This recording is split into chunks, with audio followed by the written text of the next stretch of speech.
Pascal and a bit of Logo, which is a very childish but useful language. But I never really got into the C++, pluses or anything like that. To be perfectly simple, just because my arithmetic wasn't good enough. I couldn't see when I needed to use a modulus and why this. You just have to have the maths, and I didn't. So I was okay at doing pretty basic things, and I enjoyed it, but I couldn't have done anything major. But I enjoyed it. God, I enjoyed it. Oh, I showed off to my friends. I said, look what I can do, and get my program to do this.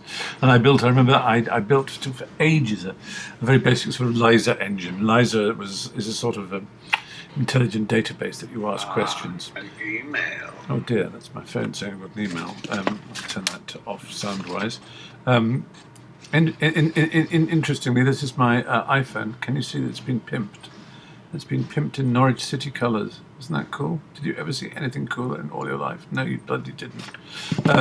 Anyway, sorry. Pathetic, aren't I? What was that question? Did I ever use Linux on any of my devices?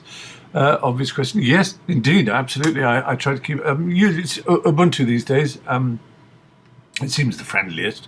Again, the Unix command line or any command line is not my favourite place to be. I just get the backslashes and the forward slashes wrong, and I get the wrong space and the debugging. So I just don't have the patience, to be perfectly honest. When you get to my age, you really just don't. Because in the old days when I was younger, you get up to 3, 4, 5 in the morning. I'm sure you've all done it, where you just type away, and you check through, and it's the excitement of getting little parameters right and so on, little calling to some procedure and building up little modules of procedures that you can then use in different programs. It's a very thrilling thing to do, coding. But Linux is great. I mean, I think naturally it's been incredibly slow. The whole GNU and Linux experiment has been very slow because it's relied on people's spare time, and without being an absolute red in tooth and claw capitalist, one can understand that the lure of instant cash, of money, of huge salaries and vast share price inflation is something that will keep people concentrated with their eyes on the prize. Whereas if you're asking gifted amateurs, not amateurs, but gifted,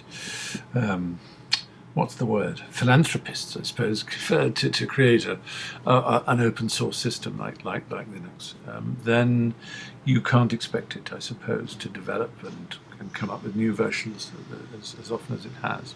But I love it, yeah. And the great thing is you can run it on any platform. So you don't need, you can run it on a Mac or a PC platform very easily these days. Would I describe myself as a hacker in the proper sense of the word, someone who creatively uses technology in everyday life? No, I think power user is probably a better description than hacker, to be perfectly honest. I like to get in there and get my elbows up, and certainly compared to all my friends, I would be considered a hacker. Whenever my friends have any problem with their computers, either Macs or PCs, I usually am the one who's called to help them out. It's amazing, as you know, how dumb some people are. But compared to you, I'm very dumb. I'm known as a fan of Apple. Their devices are undoubtedly shiny, but perhaps also the most locked down and restricted on the market. Does that worry me at all? Yes, it does worry me. I'll be perfectly honest with you. This whole, the walled garden and so on, we talk about it a lot. There's just two things I'd say there. One is, imagine the whole ecosystem. In fact, if it even would exist, had Apple not come up with the iPhone and then with third-party apps and then an app store.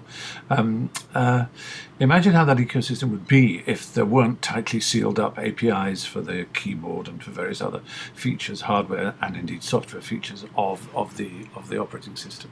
It would be a bloody mess of just badly written, destructive apps and indeed malware of all kinds, as we're beginning to see more and more in Android. And I don't think there's anything wrong with a company that makes its own hardware as well as its own software, which is quite rare. To want to have an absolute guarantee that the devices they make, whether they're pods or pads or phones or iMacs or MacBook Pros or whatever they might be, that they work across the whole product line seamlessly. And I think, of course, as the cloud increases, that become less and less an issue for other manufacturers. But I think it's their right, and it's our right not to buy it if we don't like it.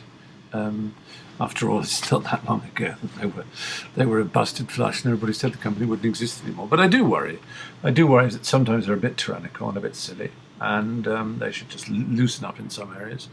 And I'm a great believer in jailbreaking. I really admire the iPhoneDev.org people. I think they're absolutely incredible, and what Cydia has given the world, what the jailbroken phone community has devised over the years has entered the mainstream of Apple's OS. Whether I'd say Apple stole it or not be for me to anyway. Shush, Stephen, I'll get in trouble now with my nice friends at Apple. Politics. Why do I feel compelled to get involved in such cases as a Twitter joke trial or the recent case of litigation against the Hobbit pub? Well, sometimes one can make a difference, I think. I happened to be in the Hobbit film, and I just thought, well, this is silly. The brutal assertion of copyright is one of the stupidest things that